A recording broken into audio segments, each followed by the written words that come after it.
Moving to Australia can feel overwhelming, but it doesn't have to be. The Move to Australia directory from Smart Steps to Australia brings together all the essential services you need into one convenient place, making it easier to find the right professionals to turn your dream into reality. Whether you're looking for a trusted migration agent, competitive shipping quotes, guidance on buying your first home, or help relocating your beloved pet, our directory has it all. We've curated the best services to support your new life in Australia. Find everything you need to make your move stress-free, with experts just a click away. Visit directory.smartstepstoaustralia.com and simplify your relocation journey today. Welcome to the New Life in Australia podcast, hosted by me, Karen Bleakley, founder of smartstepstoaustralia.com. Moving to Australia with my family was a life-changing experience, but it wasn't without its challenges. That's why I'm passionate about making the relocation and resettlement process easier for you, so you can enjoy this exciting adventure. Join me and my special guests as we share professional secrets and tips, learn from people who've made the move, and discover businesses that can help you realise your dreams. Now is the best time to create the life you've always wanted. This podcast is here to show you what's possible and to inspire you every step of the way. Let's go. Let's take a moment to acknowledge the Gubbi Gubbi people, the traditional owners and custodians of the land on which I live, work and play. I thank them for the privilege of being able to live in such an incredible part of the world, and I pay my respects to their elders past, present and emerging. Hey there, Karen here. Welcome to the New Life in Australia podcast. I'm really excited to get stuck into some really great episodes this year, and I'm starting off with a series to just help you organise yourself and plan your move to Australia, because I know that when you decide that you want to move to Australia or you're considering it, it can feel really overwhelming. There's so many different things to learn. There's so much to do, and it's really difficult to know where to begin. So I wanted to make a little series of episodes that all fit together nicely, that help walk you through step by step how you make the move to Australia and all of those really big juicy decisions that you need to make in the process, and all of the big stages of admin that are involved in making the move. Now, I'll start by saying I'm not a migration agent. I'm not a relocation agent. My experience is as a freelance writer and also as a creative project manager. So my background in project management and event management is really the foundation of what I've created with Smart Steps to Australia and with the digital products that I've created as well, because I love staying organised. I love a good spreadsheet. I love a good checklist. And I love working through pros and cons lists and things like that, looking at risk assessments, looking at how to stay organised with all of the tasks that need to be done, when they need to be done, and just staying on track with all of that. So that's really helped me with my own move to Australia, and that's how I love helping other people with their move to Australia too. So let's dive in to this first episode with a podcast titled How to Move to Australia, Your Step-by-Step Guide. Now, as I say, I am not a migration agent. I really do highly recommend using a migration agent for your move to Australia. This episode is really just here to give you a bit of an overview, a bit of an introduction as to the different steps involved in making the move to Australia, just to give you a bit of an idea of where you're going, what it's going to look like, and where to begin. I will pop lots of other useful links in the show notes for other podcast episodes and other blog posts that are going to help you along the way too. So back to the very beginning, when we made the decision to make the move to Australia, we just spent so long deciding, do we want to make the move? Do we want to make the move?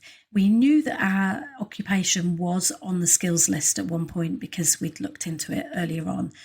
But it took us about 5 years to actually finally make the decision to say yes to it and give it a go. By that point, when we actually started looking into it seriously, we realised that that exact week that we decided to say yes to our dreams, my husband's occupation was removed from the skilled occupation list. So what I would say here is just listen to this episode. I really hope it gives you some ideas about the order to do things and the best way to get started so that you don't end up in the same situation like we were. Luckily, we were all okay in the end. We were able to find a migration agent to help support us on our journey, and we found an alternative occupation where my husband's skills and experience kind of crossed over two different occupations. So we found something that was on the skilled occupation list that worked for us, which was great. But as I say, we spent so long making the decision to move that when it actually came time, we'd actually wasted the time, and we actually almost ran that risk of not being eligible to make the move anymore. So let's get started, and I'll go through really the best way to approach this. If you're thinking that 2025 is a year you really take your move seriously and you really decide to start following your dreams and make the move a reality. So step one, the most important question of all, the most important question to begin with is, can I move to Australia? It's not should I move to Australia, it's is this even an option for me? Now, I see so many people come into Facebook communities saying, I'm debating about moving to Australia. Is it a good thing to do with my kids? Is it a good career opportunity? What's the lifestyle like? Should I make the move? Where should I move? All of those kind of questions. But let's be honest, none of that matters if you don't know yet whether you actually can make the move to Australia. Can I make the move to Australia should be your first step when it comes to considering whether to make this your new life. Now, when it comes to looking at your eligibility, I always recommend that you go onto the Home Affairs website for the current information, because information does change all the time. Visas change all the time. Occupations on the list change all the time. So I'll pop a link to the skilled occupation list and the Home Affairs website here in the show notes for you to have a look at. There are so many different websites that tell you which occupations are in demand in Australia. But as I say, other websites can go out of date, but the Home Affairs website is always kept up to date. So that is your first port of call when it comes to looking at whether your occupation is in demand in Australia. I really highly recommend that you speak to a migration agent to get professional advice at this stage as well.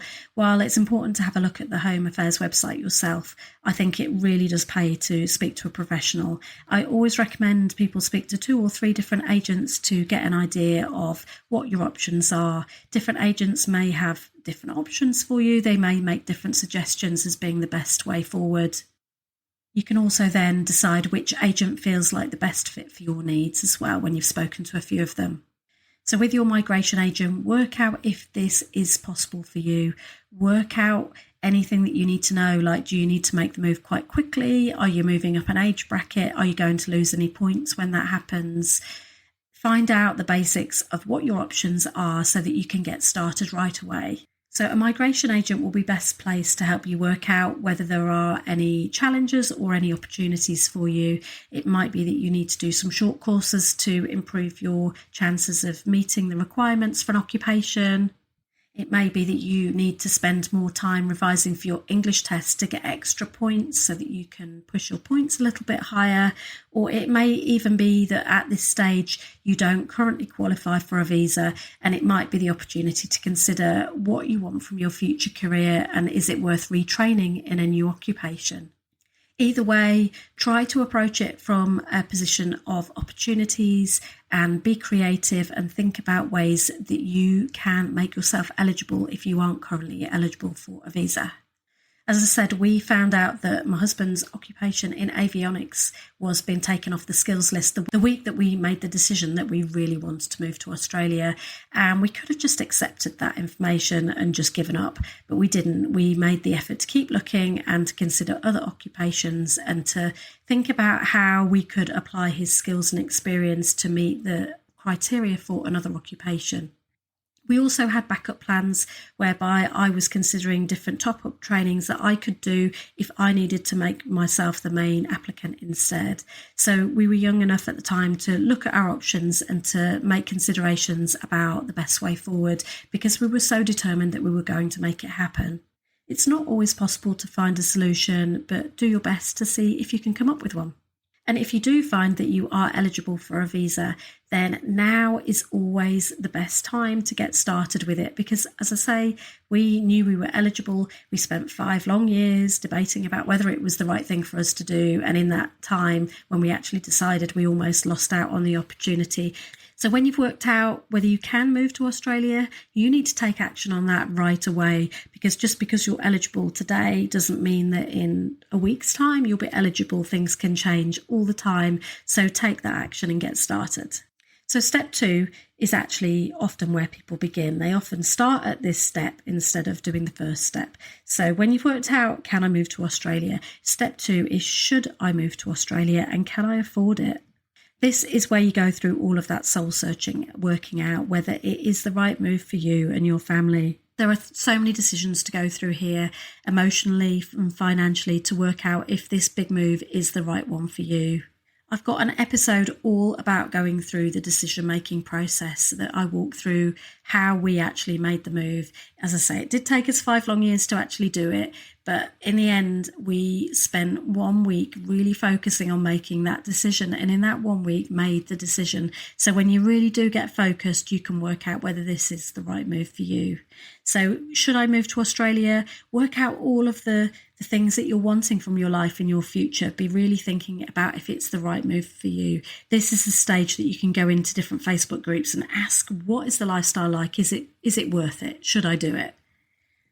But equally paired with that is, can I afford it? Because moving to Australia is a really expensive process. There are a lot of costs involved, and later on in this series I'll be going through an episode about what the costs you need to budget for are. But think about where you are in your life financially. Do you have a house to sell? Do you have savings to fund your move? It's a really great opportunity to sit down now and to work out what are the costs involved in making the move. And as I say, I'll go through all of that in a future episode to help you decide whether this is an option for you. It's a great opportunity to create a draft budget for your move. What are the costs involved in making the move? Think about everything that you're going to need behind you to make this new life for yourself. If you can't wait for the podcast episode that's coming up on this topic, I have also got a blog post that lists what are the main costs involved in making the move. So I'll link that here as well. When it comes to working out, should I move to Australia? I really encourage you to spend some time thinking about, how do you want your future life to look? Think about yourself in 5 years from now and in 10 years from now. How do you want your life to look? Do you want it to be similar to how it is now? Do you want your life to look completely different? Where do you want to be? Because the time will pass and it will go a lot quicker than you think. So that's step 2, should I move and can I afford it? And step 3 is where you get involved in the nitty-gritty kind of admin of things, starting your visa application. Now, hopefully you've appointed a migration agent to help you along the way. I feel personally that your visa is the most important part of your move, and it's the area that I really encourage people to get professional help.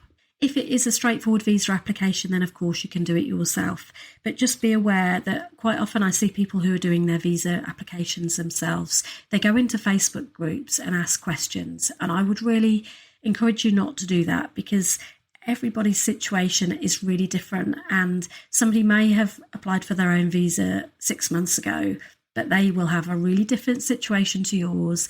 And also things do change. So it's really difficult taking advice from other people who don't know the full picture, who have different experience and who are in a really different situation to you. It costs a lot less than you think it's going to, and the information that they can give you and the support that they can give you along the way is just so valuable. It also means that you've always got a professional on hand to ask those questions that come up. So step 3 is beginning with your application. Now, you're not actually putting in your visa application at this stage. There's some more hurdles to cross before you get to that stage. The stage of beginning working on your application involves getting a successful skills assessment. Now, all occupations have different skills assessment criteria. Some of them just involve paperwork gathering, some of them involve an interview, some of them involve a test.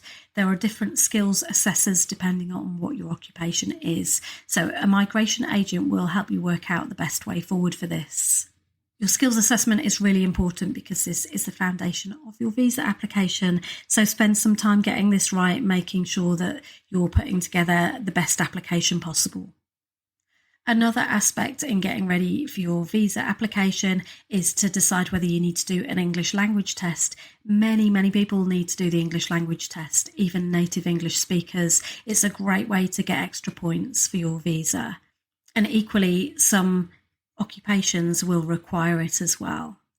If you need to do the English language test, spend plenty of time revising. My husband had to do it and he found it really challenging. Definitely spend a good couple of months before your test date, getting prepared, making sure that you understand what they're looking for in the test results. So when you've got your skills assessment completed and accepted, and when you've done your English language test and you have the results that you needed, step 4 is submitting your expression of interest. Again, a migration agent will help you with this. They will walk you through what is required. They'll ensure that you've got all of the paperwork together and in order to take this forward. And then once the expression of interest has gone in, it is just a waiting game and waiting to be invited to apply. The great thing about having a migration agent is they should be able to give you a rough idea of what the wait might be like, because they'll have lots of other applicants in the system as well. Step 5 is when you actually receive your invitation and you're able to put in your visa application. So when the time comes, you'll hopefully receive that invitation to apply for your visa. And all being well, you've got everything in place so that you're ready to submit your visa application straight away. When your visa application is being processed, you'll be given a case officer, and that will be appointed to you, and they'll advise you when you need to get your medicals done and request your police checks. So step 6 is getting your visa grant.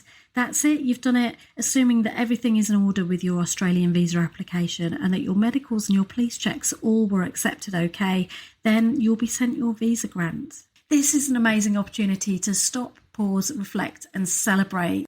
This is a really big deal. You've made it this far, you've got your visa grant, and the whole future is waiting for you. So hopefully this podcast has just broken down the different steps involved in getting started with moving to Australia. Can I move to Australia? Should I move to Australia? Get started with your visa paperwork, submit your expression of interest, receive your invitation and apply for your visa, and have your visa grant accepted. Sounds really quick and easy. It is quite frustrating and slow at times, but hopefully when you work through it and you've got the support of a migration agent, it's just about taking things one step at a time.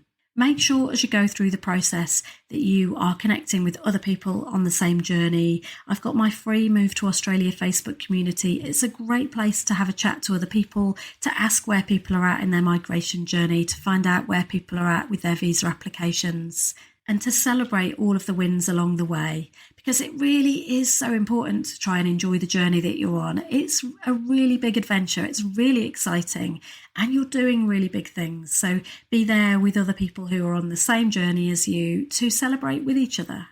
If you're looking for some help to support you along your migration adventure, I have my Ultimate Emigration Checklist bundle, which walks you through so much of the admin that goes alongside the visa application. There is so much to do, but if you just stay organised and stay on top of it all, then you can tick off tasks one at a time and just work your way through it methodically. That is how I really do encourage you to approach the whole process of making the move to Australia. Just tackle it one step at a time rather than looking at the whole process and getting really overwhelmed with it, because it can feel really daunting. It can feel like you don't know what you don't know and you're trying to figure all of this out and navigate it all without any kind of roadmap. The checklist is here to just help you work through those different tasks. So I hope this episode has been useful for you. If you just discovered me and you're excited about making this dream of moving to Australia a reality, I really do encourage you to go back and listen to past podcast episodes as well. Thank you so much for listening. I am really excited about all the amazing content we're going to create and all of the amazing connections that I'm going to introduce to you through the Move to Australia directory. In the meantime, let's get building your new life in Australia, one episode at a time.